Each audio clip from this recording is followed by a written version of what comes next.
Il ne faut jamais oublier à quel point les êtres humains sont malléables.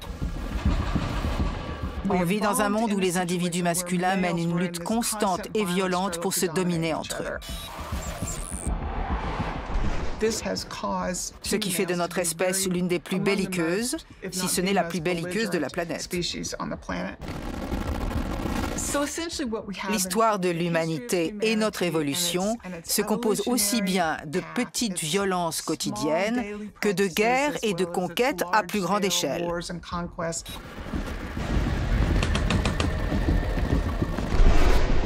Qu'est-ce que ça implique dans le combat pour l'égalité des sexes? Qu'il est perdu d'avance? Non, mais que plus que jamais, il faut en parler.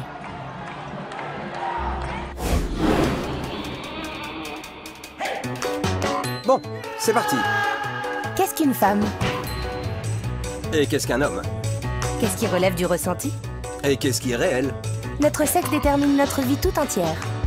Reste à savoir comment et pourquoi. Et si c'est inéluctable? Les questions sont légion. Alors on va y répondre franchement. Et mettre certaines vérités à nu. Les filles et les garçons.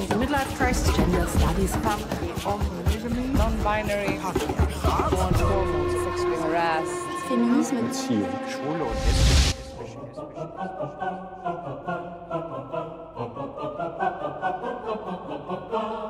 Au-delà du sexe, qu'est-ce que ça veut dire?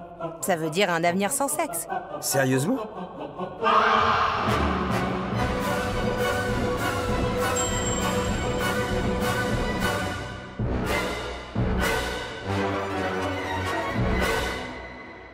Le gros problème dans la sexualité et le couple, c'est que souvent, on n'obtient pas ce qu'on voudrait.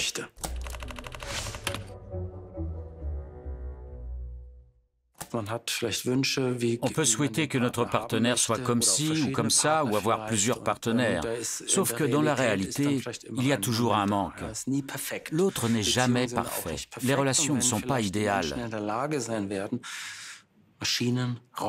Si on était en mesure de construire des robots qui promettaient cette perfection, j'imagine que la plupart des gens en viendraient à se détourner de la réalité biologique pour lui préférer une poupée qui incarnerait à merveille leurs désirs.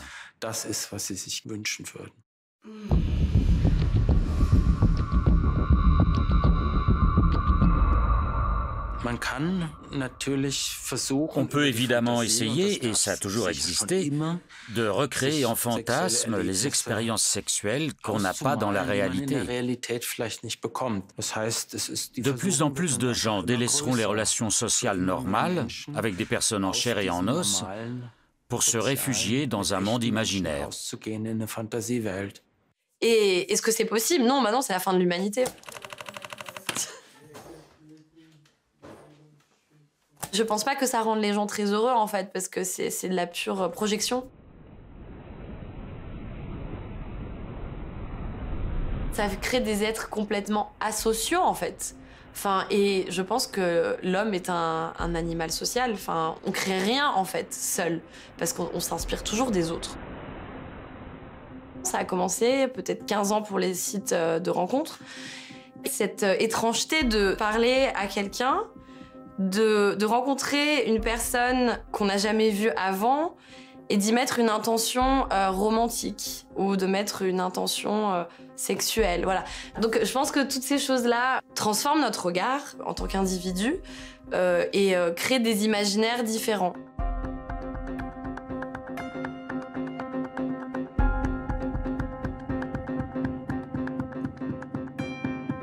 Avec les nouvelles technologies de consommation, c'est encore un moyen d'avoir ces choses-là plus vite. C'est-à-dire que quand on est sur une application de rencontre, par exemple, on a l'impression qu'on peut consommer des individus.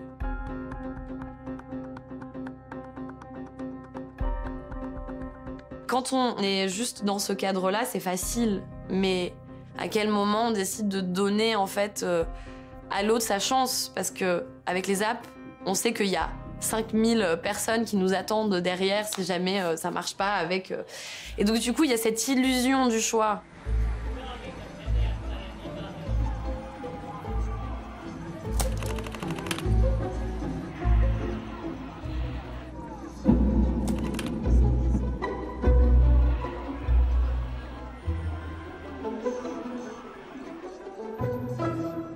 En 20 ans, le nombre de célibataires a largement augmenté au Japon.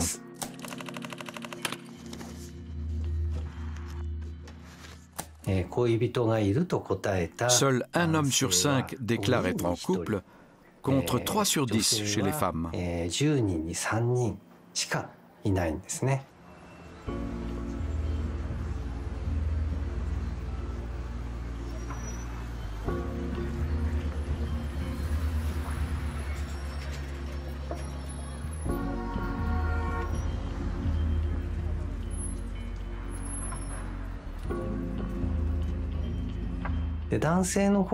Il faut ajouter que les hommes à faible revenu sont convaincus qu'ils ne pourront jamais se marier et finissent par y renoncer. Ils pensent qu'ils ne seront de toute façon pas choisis et qu'ils auront beau exprimer leur désir de mariage, dans les faits, très peu de femmes accepteront de les épouser du fait de leur mauvaise situation économique. Autrement dit, l'inégalité de droits entre les hommes et les femmes dans la société japonaise est l'une des raisons pour lesquelles les mariages se raréfient.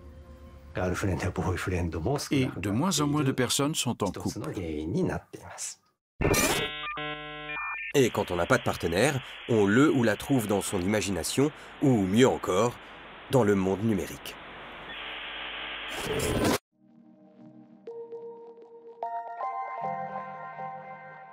Je n'ai jamais vraiment été amoureuse dans le monde réel. Donc j'ai tout appris dans les jeux vidéo.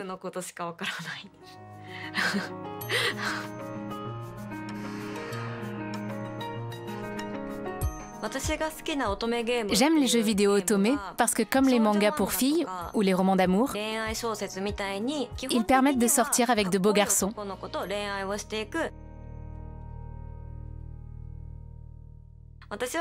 Manger, dormir et jouer aux jeux Otome, c'est mon quotidien.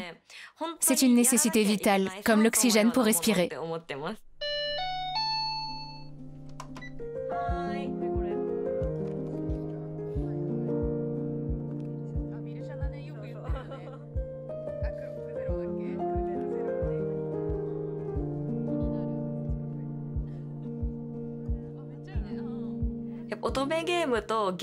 Les hommes dans le monde des Otome sont totalement différents des hommes réels.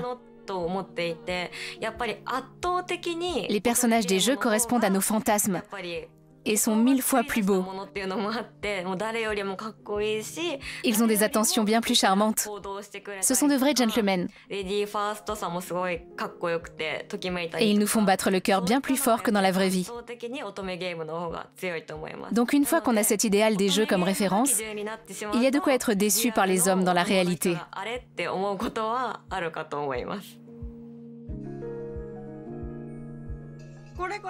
Tu vois, c'est lui, le personnage principal. Il est canon. Je te l'avais dit. Je suis amoureuse. Tu m'étonnes, il est irrésistible.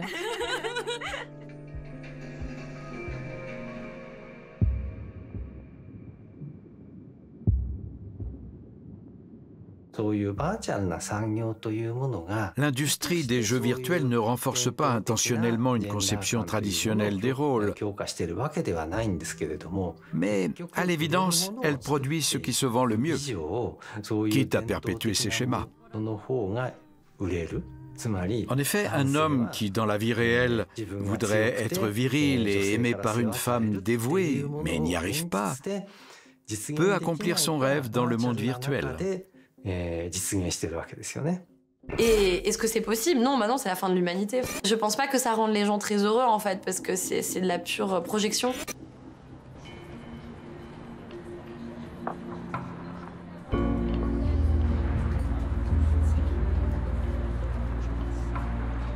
Bon, mais les technologies modernes n'ont pas que du mauvais. C'est vrai. Beaucoup de couples se sont rencontrés en ligne et vivent heureux.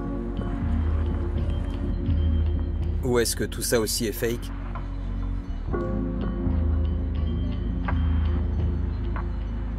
Pour telle application de rencontre, on doit dire si on aime les hommes, les femmes, si on est cisgenre, transgenre, non-binaire, etc. On finit par se perdre et à ne plus même plus savoir... Enfin, voilà, déjà, quel est mon avis? Et est-ce que je suis vraiment toujours obligée d'avoir une opinion, en fait? Est-ce que je suis toujours obligée de me positionner?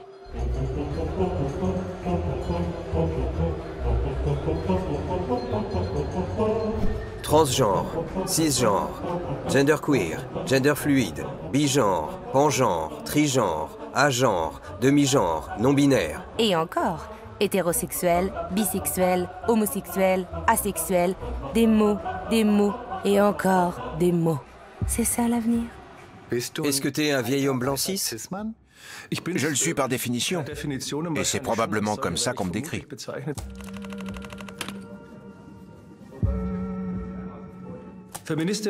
Les féministes veulent que les femmes soient sur un pied d'égalité avec les hommes du point de vue de leurs droits et de leurs valeurs. La théorie du genre, elle, cherche à dissoudre la notion même d'homme et de femme. Le présupposé de tout ce débat est qu'on a d'un côté le sexe anatomique et de l'autre l'identité de genre. La différence entre ces deux notions est énorme et fondamentale. Si on ne la comprend pas, on ne peut pas comprendre ce débat.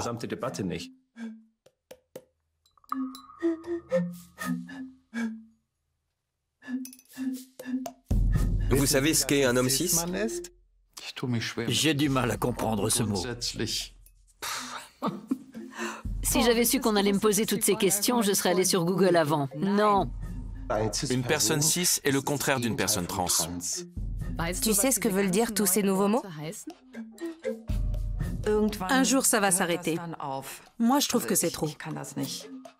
Ouais, ça va devenir indigeste quand il y aura des milliers de termes et qu'il faudra tous les apprendre par cœur. Avant, on était punk, écolo ou autre. On essayait de se distinguer. Je connais bisexuel et aussi divers, je crois, mais c'est tout. Quand on ne se sent ni 100% homme ni 100% femme, on est non-binaire. On n'est ni A ni B. C'est mon cas.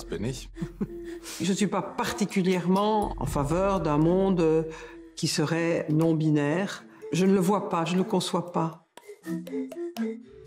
Le remplacement du sexe par le genre et cette différenciation entre les deux permettent de définir l'identité différemment.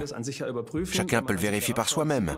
Quand on regarde les choses de l'extérieur, on voit qu'il y a un marqueur anatomique et biologique de sexualité. Mais ça ne signifie pas que la personne en question se sente du même genre. Même si j'ai un pénis, je peux me sentir femme.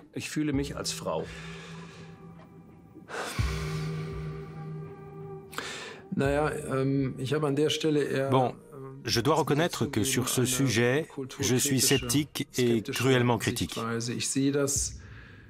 Je considère ça avant tout comme l'expression d'une aliénation.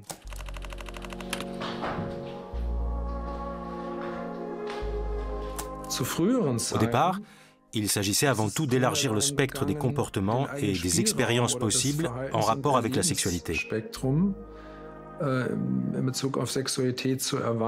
Et de s'émanciper des normes traditionnelles, de dépasser une morale sexuelle conventionnelle.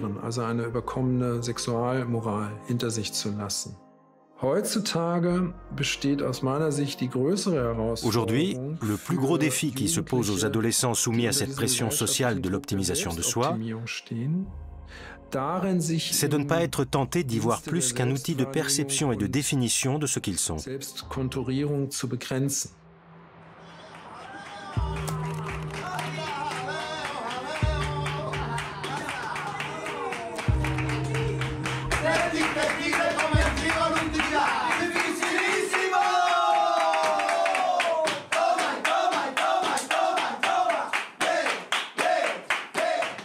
Je n'ai jamais cherché consciemment à détruire quoi que ce soit.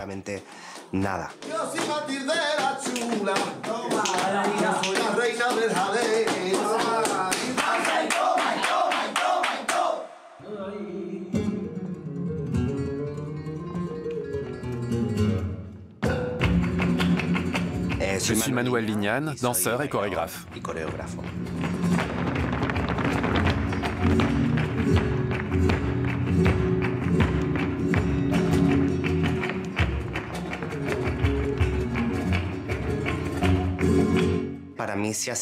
Ça n'a pas été facile de me détacher de certains principes dont je suis imprégné depuis mon enfance, depuis que je danse. À savoir qu'il n'existe que deux manières de danser, une pour les hommes et une autre pour les femmes.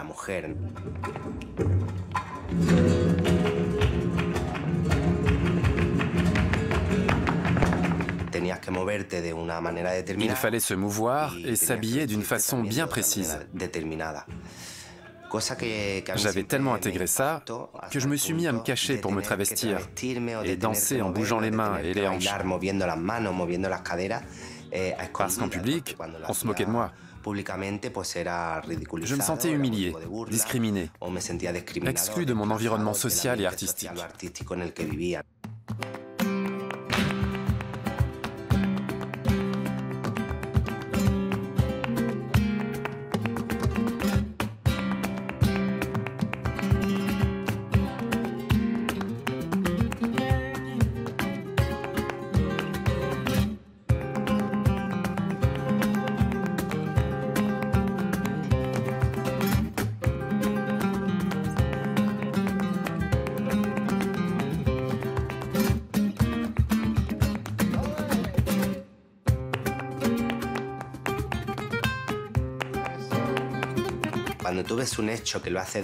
Je faisais ça avec honnêteté et par besoin.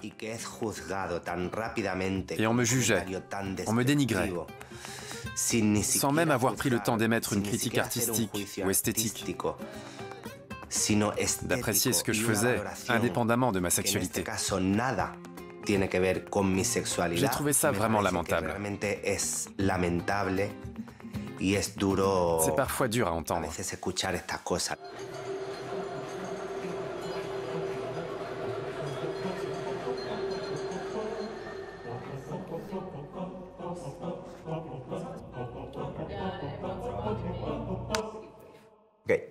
Je m'appelle Robin Dembroff, je suis maître de conférences en philosophie à l'université de Yale et spécialiste des questions féministes et LGBT.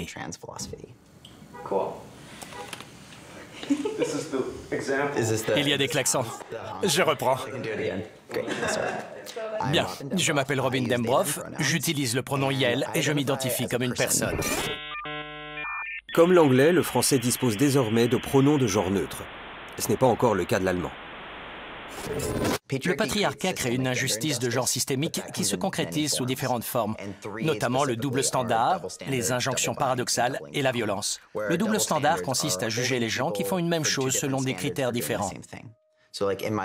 Dans mon cas, quand on me considère comme une femme, c'est acceptable que je couche avec des hommes.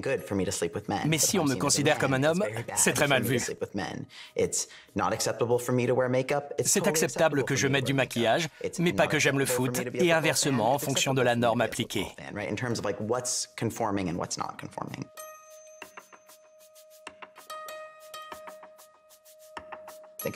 Prenons la sexualité. Qui aime tous les hommes ou toutes les femmes? Même quelqu'un qui n'aime que les hommes aura des attirances plus spécifiques. Maintenant, multipliez ça par toute la population. L'idée que les êtres humains n'existent que sous deux formes, masculine et féminine, ne reflète pas la diversité des caractéristiques réelles des individus.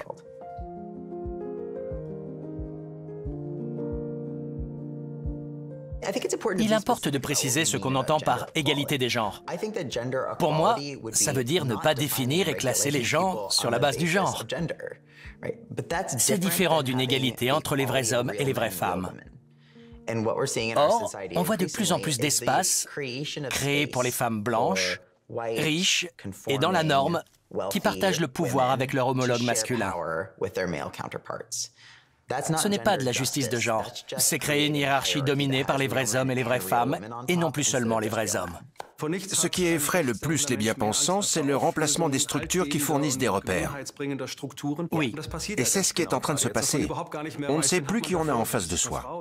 Est-ce une femme, un homme, quelqu'un qui est trans, inter, bi, pansexuel? Il existe différentes définitions de la sexualité qui s'éloignent de cette définition binaire distinguant hommes et femmes.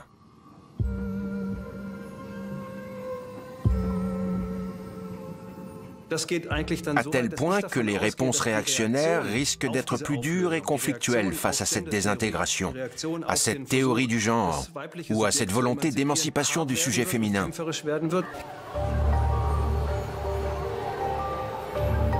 Can you provide a definition for the word woman? I can't. Not in this context. I'm not a biologist. The meaning of the word woman is so unclear and controversial that you can't give me a definition? résistance qui nous frappe. Oui, oui, oui. Sie, fast alle hier, sind Frauenabschaffer, weil sie, fast alle hier, der Gender-Ideologie anhängen. Sie behaupten, das Geschlecht hat mit Biologie nichts zu tun und jeder kann sich sein Geschlecht irgendwie selbst bestimmen. Notre époque se caractérise par une multiplication des possibilités via la transgression des limites. Et actuellement, l'individu n'échappe pas à ce principe. Il est littéralement délimité. Le désir de transsexualité n'est finalement rien d'autre que l'envie d'aller au-delà d'une frontière naturelle.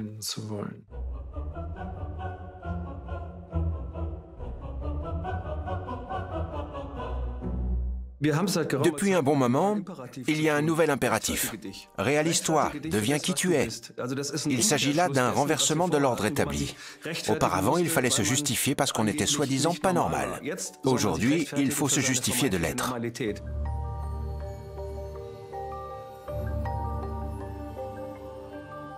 Ces dernières années, on voit émerger une politique de l'identité qui tente de revaloriser les minorités en déconstruisant les structures de pouvoir. Et le genre est un marqueur fondamental de la manière dont ce débat est mené et de celles et ceux qui le mènent. Jetons un œil du côté de la Suède où la mise en place de quotas censés améliorer la société fait grand bruit. Et ça fonctionne? Oui, mais avec des conséquences inattendues.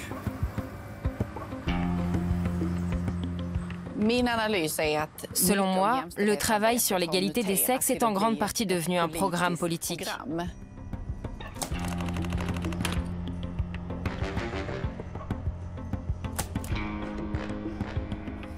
L'étude de l'égalité des sexes et des questions de genre, c'est mon gagne-pain depuis longtemps.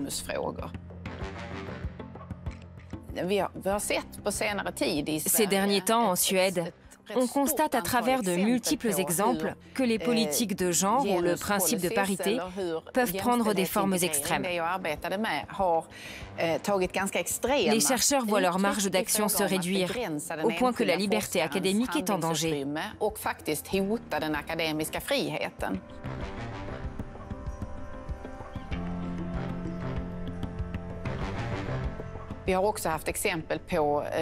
Ainsi, des listes de lecture universitaires ont été revues pour garantir la parité des auteurs conseillés. L'équilibre entre le nombre d'auteurs et d'autrices prime finalement sur le contenu, sur les connaissances que les étudiants sont censés acquérir, ou même sur le sujet du cours.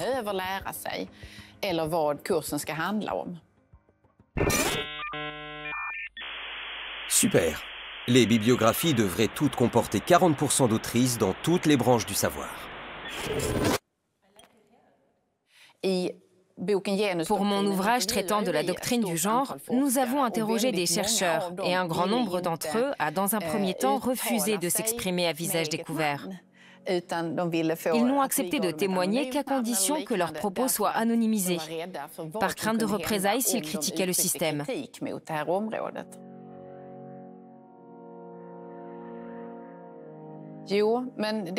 On peut tout de même déplorer une forme de tyrannie des minorités. C'est-à-dire qu'elles dominent et imposent leur ordre du jour radical au sein d'importantes institutions, qu'elles contrôlent désormais.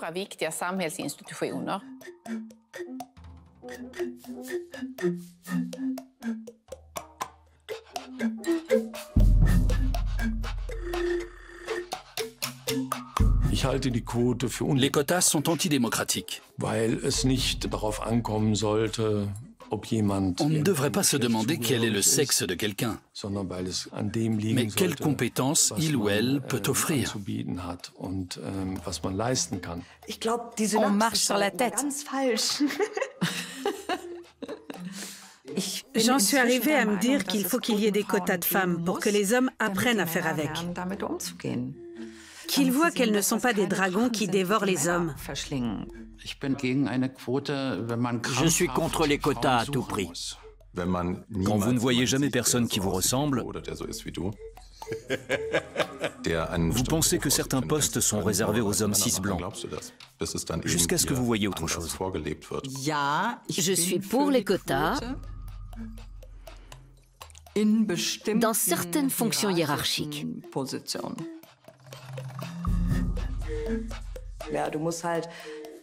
Il faut contraindre la société à les mettre en place et à s'y habituer. Au bout de 10 ans, ce sera monnaie courante d'avoir tout plein de femmes. Je l'espère. Mais en aucun cas, je ne voudrais qu'on croie que j'ai eu mon poste parce qu'il fallait remplir un quota. Si c'était le cas, je ne pourrais jamais prouver ce que je vaux.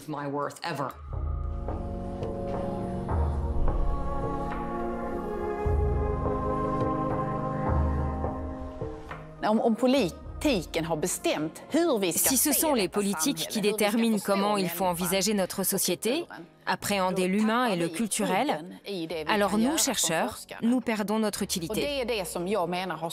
D'après moi, c'est ce qui a mis fin à tout dialogue, à toute discussion critique sur l'égalité et le genre en Suède. Et la Suède n'est pas une exception en la matière.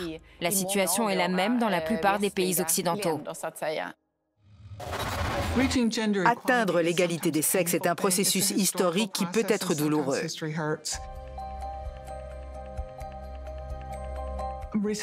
Récemment, un bon ami a postulé un emploi à l'université et il était en concurrence avec une femme.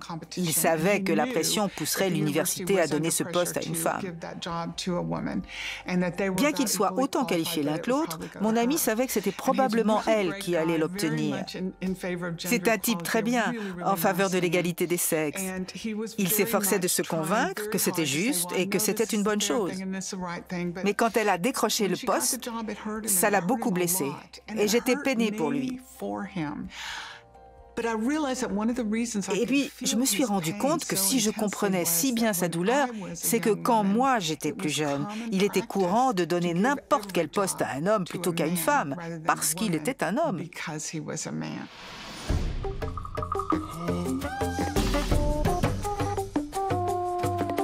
Heureusement, une nouvelle ère s'est ouverte. Celle des femmes? Pourquoi pas?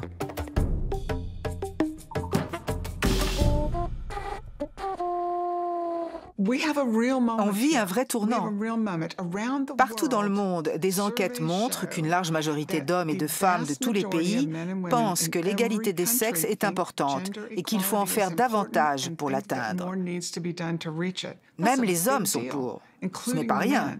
On peut y parvenir. Vraiment.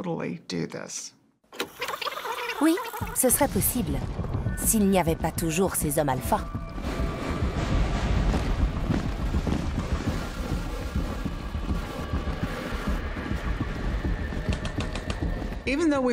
Même si on va dans la bonne direction, il ne faut jamais oublier à quel point les êtres humains sont malléables.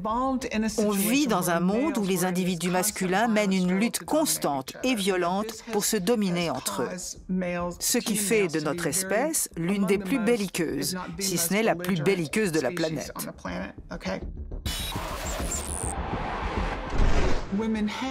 Les femmes gagnent de temps en temps des droits, mais elles les reperdent invariablement. Ils n'ont toujours été que temporaires. On pense qu'on est sur la voie du progrès, mais l'histoire nous porte à croire que ça ne va pas durer et qu'on va tout reperdre du jour au lendemain. Ça met beaucoup de gens mal à l'aise. Et il y a de quoi l'être.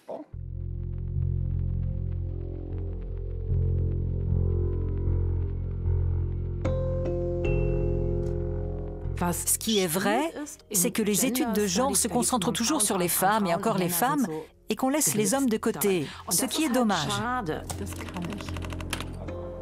Tu veux? On parle de l'écart de salaire entre hommes et femmes, c'est très important, mais on parle beaucoup moins du fossé entre les sexes en prison.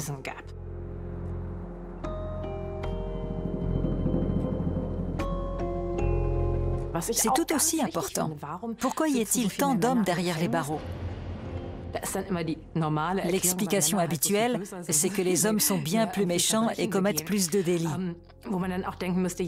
Mais alors, on pourrait se dire que les femmes possèdent une capacité dont les hommes devraient s'inspirer. Sauf qu'on n'en tire pas les conséquences.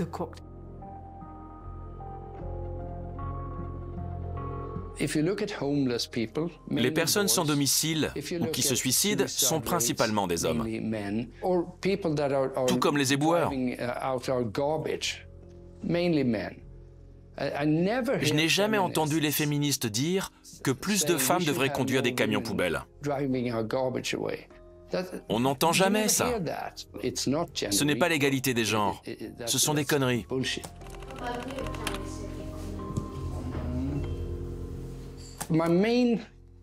Ce qui m'inquiète le plus, c'est que les classes moyennes ne sont pas du tout patriarcales. Elles sont déjà matriarcales et ça ne résout pas le problème. En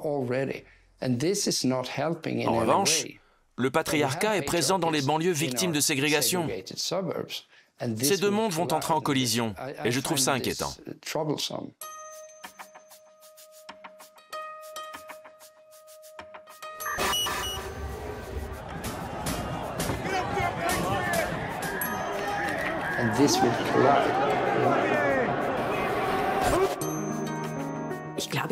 Je suis convaincue qu'on peut aussi se renforcer mutuellement, parce que beaucoup de choses sont liées. Les femmes sont beaucoup moins rémunérées dans notre société, ça reste une réalité. Mais dans le même temps, les sentiments et la vie des hommes sont moins valorisés. Ce sont les hommes qui doivent faire les boulots les plus dangereux et les plus pénibles. Et tout s'imbrique dans une même logique, c'est complémentaire. Si on modifie quelque chose d'un côté, il faut en faire autant de l'autre pour que la société évolue. Mais qui détermine l'avenir? Qui passe ses nuits devant son ordinateur? Qui étudie l'informatique? Qui apprend à programmer? Qui devient riche? Très riche.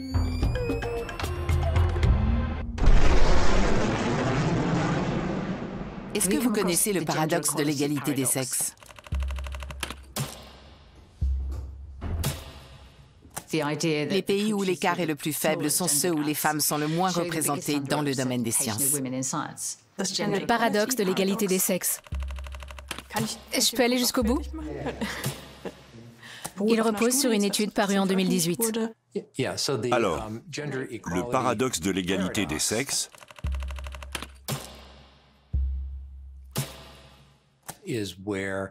c'est quand la différence entre les sexes s'accentue à plusieurs égards dans les sociétés riches les plus progressistes.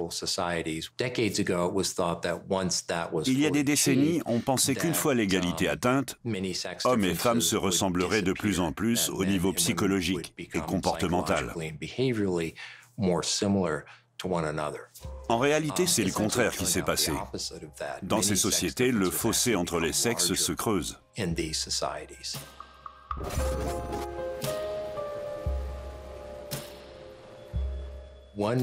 Pour y remédier, il faudrait réduire les aides sociales, rendre la vie plus difficile et précaire.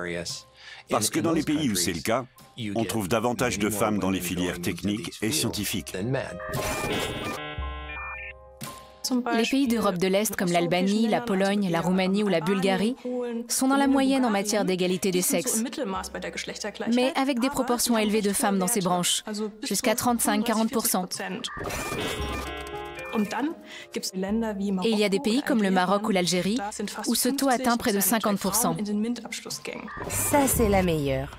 La politique d'égalité des sexes aboutit à une réduction du nombre de femmes dans les domaines techniques. Sans doute parce que des stéréotypes de genre ont la vie dure dans notre monde.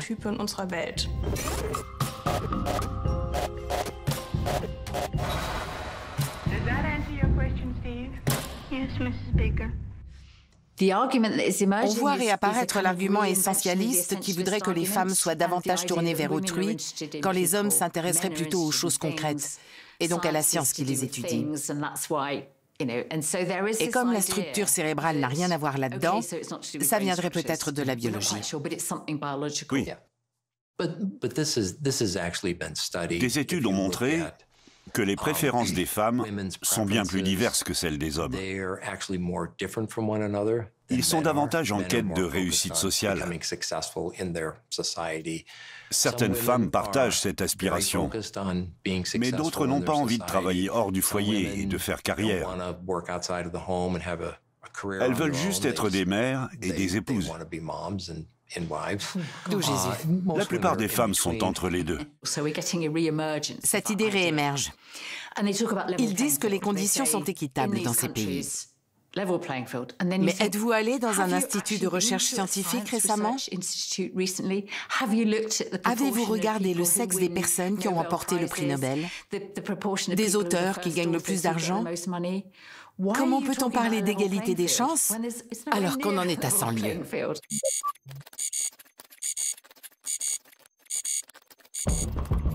Mais pourquoi est-ce un problème que les femmes optent pour des études artistiques ou deviennent infirmières, et que les hommes préfèrent être ingénieurs ou programmer des algorithmes? L'informatique ne serait-elle pas une chance pour l'égalité des droits? Les ordinateurs ne sont-ils pas plus égalitaires que les humains? On pense a priori qu'un ordinateur est très neutre, qu'un processeur décide entre des 0 et des 1, qu'un algorithme suit un déroulement immuable et que tout ça est très rationnel.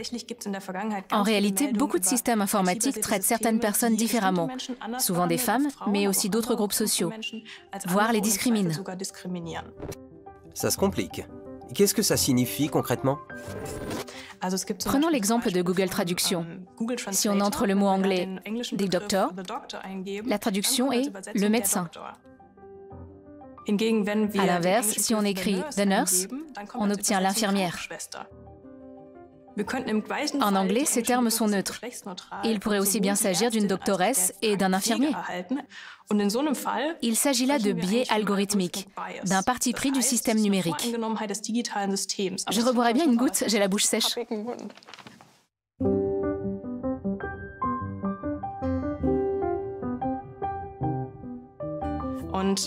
On pourrait dire que l'informatique est un peu le reflet de notre société. Et quand on regarde qui fabrique ces technologies informatiques, il s'agit bien souvent d'hommes.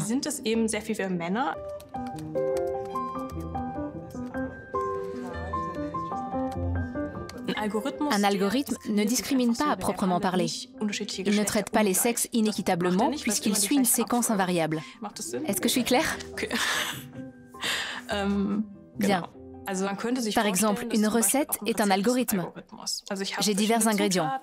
Je suis les différentes étapes, j'émince, je lave, je fais cuire et à la fin, j'ai tout bien fait et j'obtiens un plat délicieux. Mais il peut arriver que les personnes qui développent ces algorithmes y intègrent des traitements différenciés. Tout dépend donc de la manière dont la recette est écrite. De mes goûts, de mon éducation, de la plaque de cuisson dont je dispose, du fait que j'ai cuisiné avec mes parents. Selon la personne qui rédige la recette, les résultats seront différents. Et c'est pareil avec les algorithmes. Une équipe de programmateurs masculins peut spécifier quelque chose et sans penser à mal ni même s'en rendre compte, ne pas bien inclure les femmes comme utilisatrices. Ne pas inclure les autres sans s'en rendre compte. Disons ça comme ça.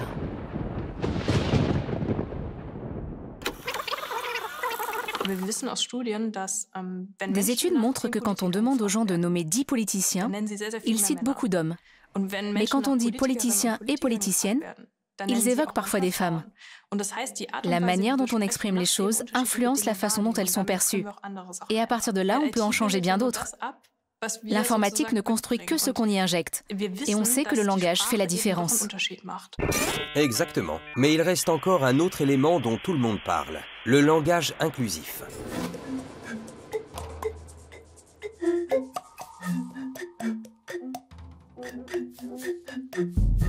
On peut aussi améliorer la société par le biais du langage.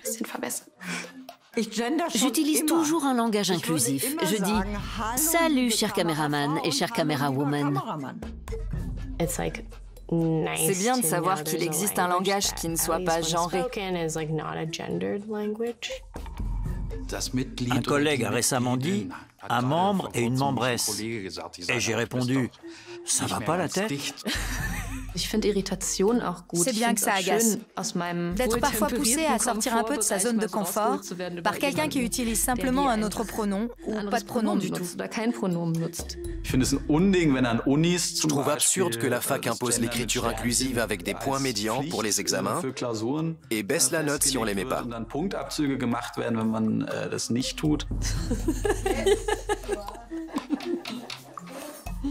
On voit la crispation de certaines personnes par rapport à l'écriture inclusive qui semblerait être le plus grand problème de la France. Pourquoi ça dérange tant les gens? Pourquoi ça les dérange? Ça fait peur à certaines personnes bien établies. À un moment, l'inclusif a ses limites.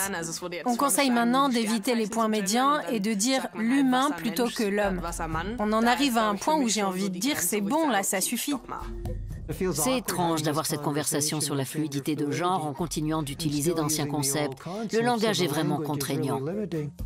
Une nouvelle ère s'ouvre et chacun doit trouver le meilleur moyen de faire avec. Et si possible sans haine. Je n'utilise pas les formes inclusives. D'ailleurs, je trouve que la manière dont on traite la langue est très discutable. J'ai souvent le sentiment que ce langage est utilisé de manière idéologique pour conquérir le discours et décréter qui a le droit de parler dans ce pays. Et je trouve ça problématique. C'est déjà fini? C'est fini. J'espère que ça vous a fait avancer. Il est important qu'on réfléchisse au langage parce qu'il traduit la pensée. Une longue tradition philosophique dit que le langage est la pensée et la pensée est le langage. Quand on apprend à parler autrement, on apprend aussi à penser autrement. Le langage évolue en permanence et ça peut parfois énerver, comme les quotas. Il faut maintenant passer à autre chose. Que fait-on des ressentis, de nos corps? Et si on pouvait les permuter?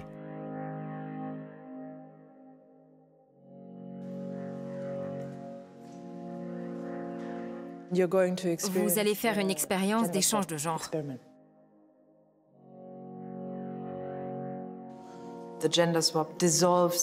Ça dissout l'idée que tout être humain est un individu à part et dont les contours sont nettement définis. Cette expérience permet de littéralement se mettre dans la peau de quelqu'un d'autre.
C'était passionnant d'imaginer que c'était cet espace que j'occupais dans le monde, que c'était moi, mon corps. D'imaginer à quel point mon vécu aurait été différent.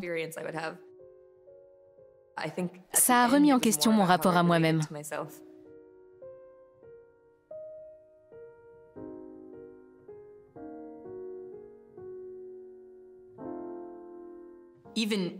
Pendant l'expérience, même si j'étais l'autre, et que je voyais à travers ses yeux, que je voyais son corps, c'était toujours par le prisme de ma condition de femme. Ce genre d'expérience est super intéressante et utile, mais on ne peut pas vraiment enlever ce filtre originel au travers duquel on regarde. Même si j'aimerais que ce soit possible, et que ça l'est peut-être.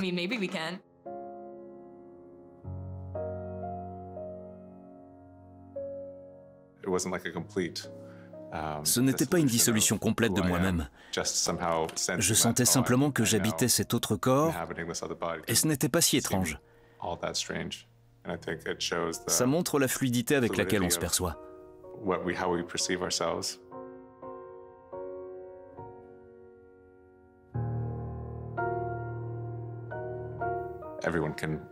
Tout le monde peut regarder une série ou lire un livre et s'identifier au personnage, même s'il est d'un autre sexe. Notre imagination nous emmène déjà très loin.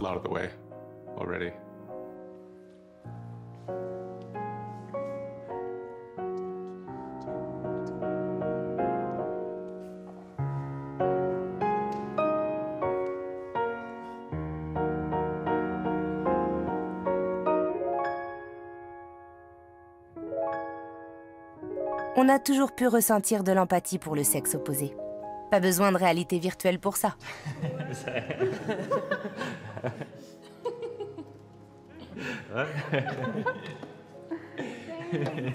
Retour à la case départ alors.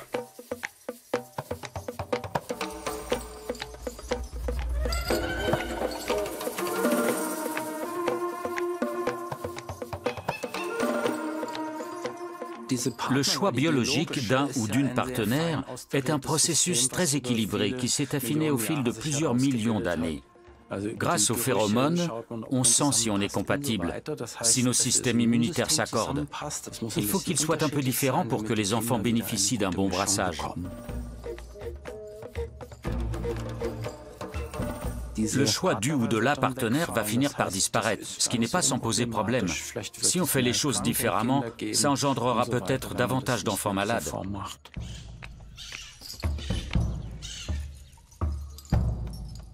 On vit dans une société tellement productiviste, on est tellement toujours en train de devoir réagir et produire, que on laisse pas le temps en fait à notre être de se déployer.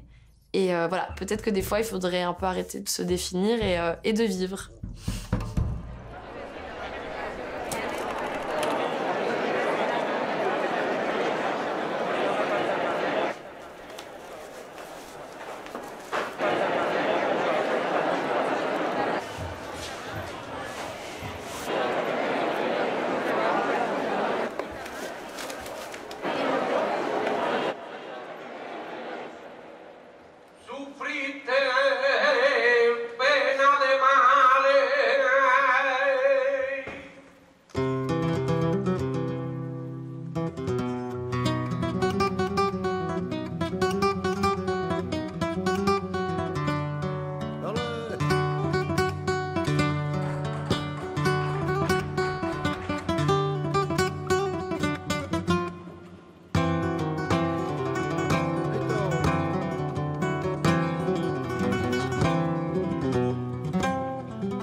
Ce qui me fait plaisir, c'est qu'à plusieurs reprises, on a vu des garçons qui commençaient la danse et qui voulaient pratiquer en robe longue.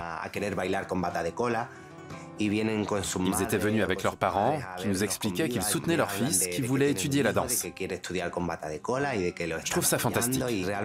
Ça me touche vraiment. D'autant qu'ils abordent ça de manière totalement naturelle, comme quelque chose de normal.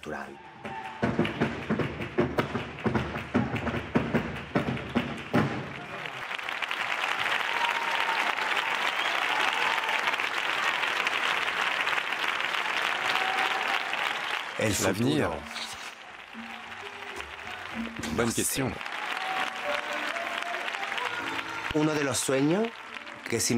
Un des rêves que j'aimerais voir se réaliser, c'est qu'on juge une œuvre indépendamment du corps qui l'a créée.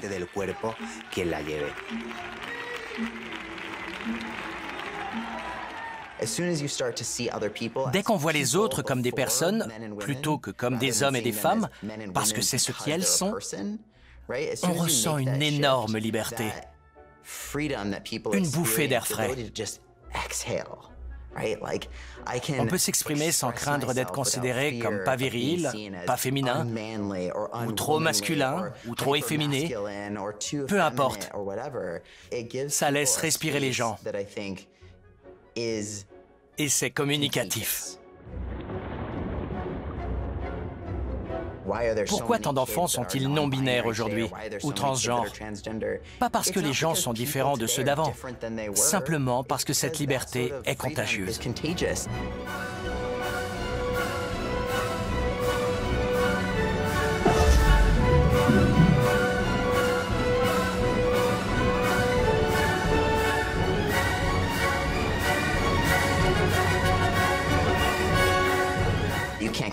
On ne peut pas échapper au concept de masculinité et de féminité, mais on peut dire merde au genre.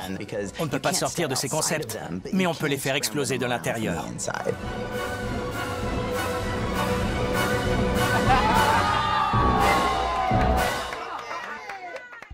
Les gens parlent d'un avenir neutre en genre, mais on devrait aller encore plus loin. La notion de genre devrait perdre toute pertinence. Peu importe que quelqu'un soit masculin ou féminin. Alors, fille ou garçon? Peu importe. Merci. Merci beaucoup. Contente que ça vous ait plu.